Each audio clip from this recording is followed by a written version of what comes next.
Hello, welcome Halo. back to AS Talk, Anissa dan Suami Talk, di mana kami banyak bahas tentang apa sih lupa? Tentang parenting, finance, dan hal-hal yang menarik untuk kami dan semoga menarik juga buat kamu. Wah, karena nih kita nih sekarang nih syutingnya pakai video karena ternyata kalau di rumah kan males ya, kayak harus setting kamera segala macem. Sementara kayak kami cukup sering berdua berjalan-jalan kayak gini, jadi kayak pas di jalan aja kali ya kita akan record ini. Akhirnya kami punya production assistant yang membuatkan topik podcast. Jadi insya Allah semoga akan lebih produktif, lebih kembali seperti semula. Karena kemarin-kemarin aduh ternyata chaos banget bikin sendiri itu. Dan ini sepertinya hanya tayang di YouTube, tidak akan lagi di Spotify karena sambil jalan. Nanti mungkin kalau ada apa sambil jalan ya udah dilakukan. Kalau di Spotify nanti agak bingung ya kalau nggak ada visualnya. Oke, jadi topik yang diberikan ini adalah impian masa tua. Seru-seru. Tapi kalau aku ngomongin tentang apa ya, kayak impian masa nanti di masa tua ya, karena aku punya riwayat anxiety disorder itu, aku tuh kadang-kadang saya anxious loh. Kayak apakah akan nyampe ke sana gitu. Padahal kalau misalnya maksudnya takut mati, apakah mati besok, itu sih yang memang common banget yang dimiliki oleh anak-anak anxiety disorder itu, tentang kematian sih, tentang nyampe sampai sana atau enggak gitu. Tapi kalau misalnya ngomongin tentang apa ya, kayak pensiun mau di mana, ya kebayangnya sih ke alam kalau aku. Pertanyaannya bukan itu. Oh gitu, bukan. Pertanyaannya apa cita-cita kamu waktu masih kecil? Oh, dari kecil dulu. Iya. Ya nggak pernah punya yang pasti sih ya, fluid banget sih. Aku dulu waktu kecil pengen jadi ABRI. Iya, jadi ABRI ya dulu nyebutnya. Itu karena di TV ya memang itu semua kan, acara-acaranya. Orba tuh ya pas zaman Soeharto tuh memang TNI masuk desa, ABRI masuk desa. Tuh terus acara-acara itu kayak paskibraka yang ke semi militeran, jadi kayak keren banget gitu, pakai seragam ya. Ya, jadi kalau waktu kecil sih aku punya banyaknya ABRI sih, mungkin sekitar sampai 5 SD masih mau jadi ABRI. Tadi ada yang nanya aku di komen, kalau ABRI punya penyakit kayak gini kira-kira bakalan gimana ya Mbak? Kalau kamu tentara terus kamu anxiety disorder, what do you think would happen? Kalau kemarin aku kan sholat Jumat tuh di daerah yang tempat aku praktek itu. Ada kayak tentara yang rambutnya cepak, terus dia pakai kaos, belakangnya psychological team, apa kayak pokoknya bahasa Indonesia. Timnya psikologi tentara Angkatan Darat gitu. Jadi mereka punya tim juga, punya tim kesehatan. Ya maksudnya dia mungkin arahnya ke, kan dianggap kalau punya penyakit kesehatan mental itu kamu lemah, kamu itu cuman di pikiranmu aja. Harusnya kamu bisa lebih berusaha. Itu banyak banget loh yang komen di aku kayak gitu. Itu mah nggak ngerjain hobi aja, itu mah kamu aja kurang ibadah ada, meskipun tidak banyak lagi ya. Cuman kebayang gitu kalau di tentara yang memang fisik banget, apakah sih kesehatan mental ini diperhatikan? We don't know ya. Tapi kalau misalnya di Amerika sih ada banget, kalau ada yang PTSD kan setelah perang ke Afghanistan. Katanya yang banyak tuh, aku sering lihat foto sebelum perang sama setelah perang, katanya beda banget ya, jadi kayak trauma gitu. Terus di film-film yang aku suka nonton juga ya ada, mereka harus konseling seminggu sekali datang, disediain sama pemerintah. Kalau di Amerika ya itu kan aku nggak tahu kalau di Indonesia, tapi kalau lihat kemarin pas Jumatan dia pakai baju apa ya, tim psikologisnya Angkatan Darat, kayaknya ada di Indonesia juga gitu. Oh iya, kayak dokter tentara aja ya sebenarnya. Cuman dia psikolog tentara maybe gitu. Kalau aku cita-cita waktu kecil apaan ya? Tidak terlalu ditanya cita-cita oleh orang sekitar, dan ternyata itu privilege. Gak ditanya cita-cita oleh orang sekitar, karena pertanyaan mau jadi apa itu apa, anak kecil mau jadi apa sekarang aja kita ditanya, nanti kamu udah tua mau jadi apa gitu, kamu umur 60 jadi teing ya kan tuh nyaho. Tiba-tiba anak kecil ditanya mau jadi apa. Jadi yang nanya sih bukan pas SD gitu ya, yang nanya bukan kayak ibu aku gitu, nggak nanya sih, kayak ibu aku baru mulai serius nanya aku mau jadi apa pas SMP deh, karena itu arahnya nanti SMA mau jurusannya apa, habis itu kuliahnya di mana. Tapi kalau SMP aku udah pengen jadi wartawan sih. Jadi karena ayah aku wartawan, itu sama kayak yang orang tuanya dokter terus anaknya dokter gitu. Karena ayah aku wartawan, aku melihat itu it's a cool thing to do. Liputan gitu kan, ketemu artis, terus pernah liputan kebakaran, terus kayak ada potongan-potongan daging manusia terus di Kamu lihat sama aku. So it's so traumatic harusnya. Cuman di apa ya, karena dibahas juga kali ya. ini nanti ini. Jadi enggak ya parenting tahun 90-an. Ada bocoran-bocorannya gitu dijajarin sama polisi di kayak di meja gitu. Kayak autopsi gitu kali ya. Kayak barang bukti kali ya. Nggak ngerti deh aku, pokoknya aku ingat ada polisi-polisi gitu. Yang polisi atau apa yang kalau kita nonton di Korean drama tuh yang forensik. Iya kayak forensik ya, benar-benar kayak forensik gitu. Dan itu kan kita bisa masuk ke garis polisi. Ngapain aku diajak BTW ya? Cuman aku ingat banget sih itu, terus kayak wow, it's a cool thing to do gitu. Ya udah aku mau jadi jurnalis, dan pada saat kuliah jurnalistik tidak mau jadi jurnalis karena ya Allah astagfirullah itu PTSD banget kan. Jadi yang PTSD itu bukan cuman tentara kan, tapi juga wartawan perang. Dan banyak cowok-cowok zaman aku kuliah itu yang pengen jadi wartawan perang. Pingin jadi karena keren, biasalah prefrontal cortex belum sempurna ya. Pakai baju tentara, helm, terus serem gitu. Press gitu ya. Itu tuh pertama serem, yang kedua kenapa kamu ngarep ada perang terus coy? Kalau sekarang aku menghidupi cita-citaku atau tidak, ya aku menghidupinya sekali gitu. Yes.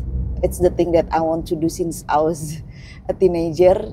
Wah ini adalah, it is the life I want gitu. Tapi kalau kamu nih, apa yang membuat kamu twisted jadi kayak enggak deh ngapain jadi tentara lagi gitu?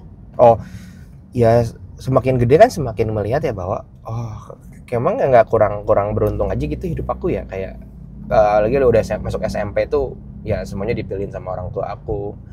Saking nempelnya banget tentang kemiliteran itu, aku tuh diarahkan ke STPDN waktu itu. Oh iya benar. Aku udah kuliah teknik, terus aku juga disuruh STPDN, ya aku ikutin bener-bener dari awal sampai akhir. Tapi kan yang mau jadi tentara kamu? Ini kan dari waktu kecil. Waktu kecil kan gara-gara terpapar di TV. Tapi yang mau masuk STPDN bukan kamu? Bukan, orang tua aku kan. Aku waktu SMP aku nggak tahu mau jadi apa. Kan itu waktu SD yang jadi abrik. Tapi pas SMP, SMA nggak tahu karena udah dipilihin. Kalau misalnya sekarang lihat teori tentang fase individuation ya, 13-18 kayak tanda kutip nyari jati diri lah ya. Akunya di situ nggak dapet kan diarah-arahin orang tua, ya udah aku ikutin aja. SMP, SMA, kuliah lah mau jadi apa juga nggak tahu. Tapi itu ada hubungannya dengan kamu merasa helpless tidak? Helpless kayak percuma lah punya cita-cita, orang-orang di sekitar aku aja nggak ada kok yang berhasil jadi sesuatu. Kalau aku tuh udah pingin banget sih waktu SMA, pingin punya rumah sendiri, motor bagus, mobil bagus, udah gitu aja. Aku cita-citanya cuma gitu aja. Ya nggak mau cita jadi apa, jadi seorang apa. Aku cuma pingin itu aja. Jadi aku kayak jalanin hidup, ya udah dipilihin orang tua ini. Ya udah yang penting punya rumah, motor, mobil, itu aja sih yang aku bayangin ya. Karena apa ya, impian kayaknya di lingkungan aku impiannya itu aja sih. Lihat motor keren, ada yang bawa mobil nih, bos. Kok bisa ya punya mobil gitu. Dan kapan sih punya rumah sendiri gitu, nggak di gang gitu.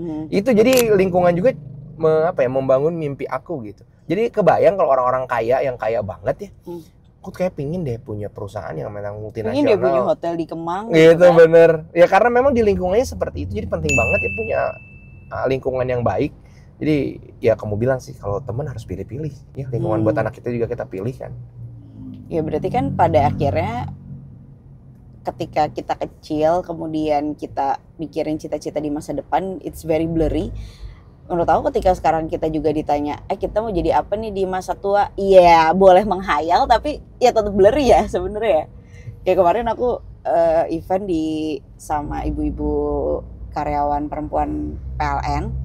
Slide pertamanya tuh mereka nanyanya gini, pengen dijelaskan bagaimana cara bertahan hidup dalam ketidakpastian gitu. Terus aku bikin slide pertamanya adalah hidup memang selalu tidak pasti.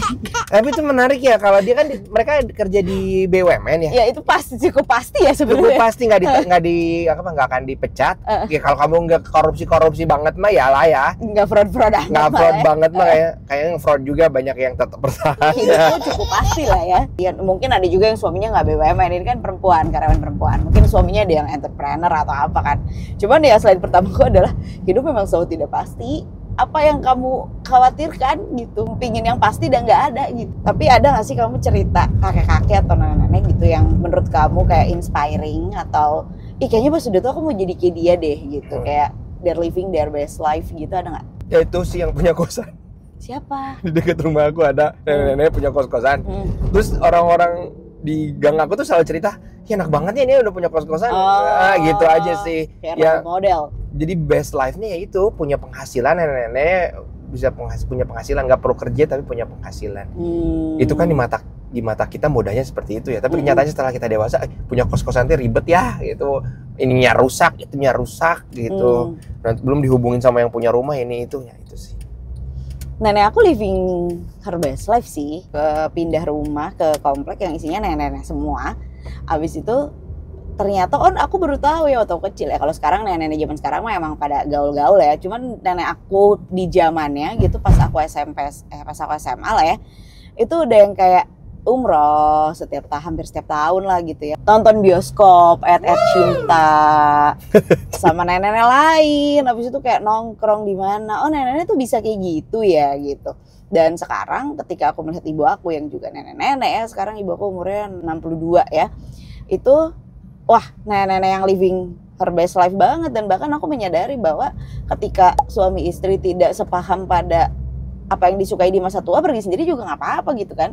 Ibu aku tuh suka traveling banget, tapi ayahku nggak terlalu suka traveling. Jadi most of the time ibu aku pergi sama temen-temennya, hiking, naik gunung, nyari sunset, liburan. Kontennya tuh nggak pernah putus ya ibu kamu? Udah kayak ada konten plan ya. Kita lihat-lihat kayaknya nanti hari ini bakal kesini, berarti konten minggu depan aman gitu. Nah itu sih yang aku lihat, itu tuh best life banget ya. Bukan yang mewah. Kalau dulu kan setiap orang ditanya, nanti kalau mau pensiun mau apa, pingin keliling dunia gitu. Itu cita-cita yang sangat-sangat besar dan bukan yang nggak boleh, tapi kan implikasinya ke uangnya ya. Punya uangnya kan pas pensiun nggak punya uang gitu. Tapi ternyata ibu aku cuma keliling Jawa Barat gitu kan ya, keluar negeri lah sesekali gitu ya. Keluar negerinya nggak tiap tahun, umroh yang tiap tahun, ke Garut kemana lah gitu, nyari curug apa. Itu juga happy banget aku ngeliatin. Aku nanya pengeluaran ibu aku per bulan, kan persiapan pas ayah mau pensiun ya. Aku nanya, ibu per bulan tuh sebenarnya butuh berapa, ke cover apa enggak, maksudnya nanti uang pensiun ayah bakalan cukup apa enggak gitu. Kecil banget gitu. Terus dengan uang segitu tuh masih bisa kayak bantuin orang kalau ada apa, masih bisa bersedekah waktu itu kayak nggak terlalu besar ya. Jadi sebenarnya cita-cita pensiun mau muluk-muluk boleh ya, tapi kan ujung-ujungnya duitnya ada apa enggak gitu. Jadi itu ya, kalau misalnya ada silver liningnya itu ya, punya uang ya. Punya ada uang. Yang tadi bilang bahwa nenek-nenek deket rumah aku tuh seneng banget ya, punya uang ya, punya uang lagi sih. Iya punya lagi uang. Bener ya? Juga. Bener punya uang. Dan ya, untuk dia bikin kos-kosannya juga pakai uang coy. Iya. Sama kalau aku itu sih ngelihat nenek aku ya. Nenek aku juga happy sih ya.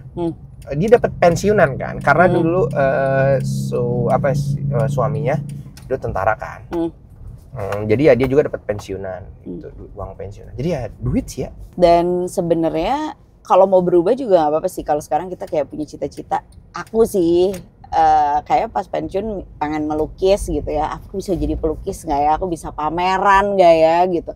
Atau aku pengen ikut kelas nyanyi, pengen belajar nyanyi. Kalau sekarang kayaknya bisa aja, tapi kan membuang-buang waktu yang bisa aku pakai untuk bekerja gitu. Jadi bukan priority. Cuman ya aku mikirnya bakalan lebih ke art gitu sih hidup aku ya. Tapi betul duit dong? Iya betul, maksudnya tapi aku akan ngerjain art yang tidak bisa aku lakukan sekarang karena belum jadi priority gitu. Iya benar. Ini ada fun fact ya, Abel memberikan fun fact, Kimiko. Jadi ada YouTuber nenek Jepang namanya Kimiko Nishimoto. Baru mulai les fotografi di umur 72 tahun. Dan bikin exhibition di usia 82 tahun. Jadi si nenek ini belajar fotografi itu dari anaknya yang art director. Oh, berarti ada yang influence juga ya, sama banget ya. Kalau kita kan influence-nya aku gara-gara TV, kamu gara-gara ayah kamu. Nah kalau ini influence-nya gara-gara anaknya. Dia memang sudah berubah profesi dari umur 18 tahun. Jadi pertamanya umur 18 tahun itu dia jadi hairdresser. Jadi bapaknya punya salon, dia jadi hairdresser. Di umur 22 menjadi professional cyclist, atlet nasional. Selama 5 tahun ya. Professional cyclist. Okay. Sampai dia nikah terus memutuskan jadi IRT. Habis itu tidak diceritakan kisah hidupnya, mungkin dia menjadi IRT saja. Tapi pada akhirnya umur 72 di tahun 2001 itu dia pingin jadi fotografer. Dalam kondisi nggak pernah pegang kamera sama sekali, jadi kayak nggak tahu apa-apa gitu. Uniknya ya foto dia itu aneh-aneh gitu lah, dia pakai baju ferry ala-ala terbang. terus ada yang dia lala kayak abis ketabrak mobil gitu-gitu. Jadi sebenarnya kalau menurut aku, apa yang kamu lakukan sekarang belum tentu akan kamu lakukan di masa depan, dan belum tentu juga di masa depan kamu tidak akan mengubahnya lagi. Kalau tadi anaknya art director, berarti emang penting banget ya, selain duit, kamu tuh terinfluence oleh siapa gitu.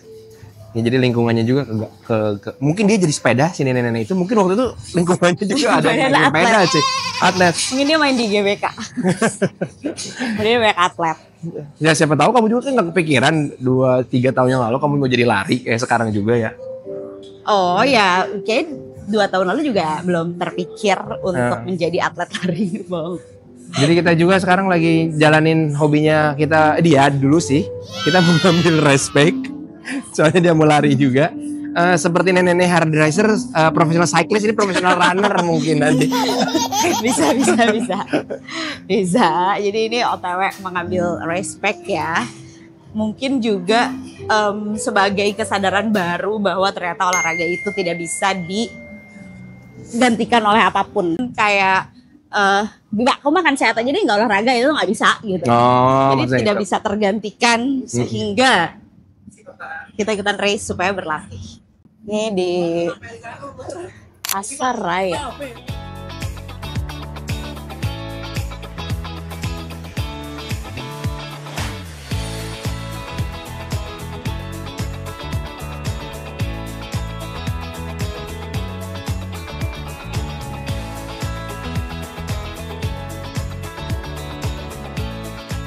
Lucu. Apa isinya? Jersey. Buka jangan nih. Boleh. Bib. Ini membeli ya, ini bukan bagian dari respect, tapi diskonnya gede banget. Oh, banyak promo-promo. Ini voucher yang tidak pernah kita pakai. Herbana, sampo Wardah. Sunscreen kan? Sunscreen harus ada. Penting banget pasti. Deodoran ya, supaya tidak bau. Udah sih yang lainnya. Pembalut yang mana aku sudah forever tidak pakai pembalut. Jadi katanya partisipasi dalam olahraga dalam bentuk apapun bermanfaat untuk meningkatkan kesehatan mental dan hasil sosial pada orang dewasa. Jadi dengan kita berolahraga itu bukan cuman fisiknya aja yang sehat, tapi pun secara mental ya? Secara mental sehat. Kenapa ini Anissa ST emang ditanya di Bib mau warna apa, namanya siapa? Kayaknya mah ya. Nah, jadi udah kita closing aja. Terima kasih sudah mendengarkan. Intinya apapun rencana pensiun kamu boleh berubah, boleh diganti, boleh tidak direncanakan akan ngapain, tapi yang jelas direncanakan uangnya. Mungkin kamu mau jawab, tidak dijawab. One can dream ya. Jadi boleh komen di bawah apa sih cita-cita kamu saat pensiun, dan mungkin mau komen juga apa cita-cita kamu yang waktu kecil kamu cita-citakan kemudian berubah. Boleh juga. See you di podcast berikutnya, podcast ala-ala.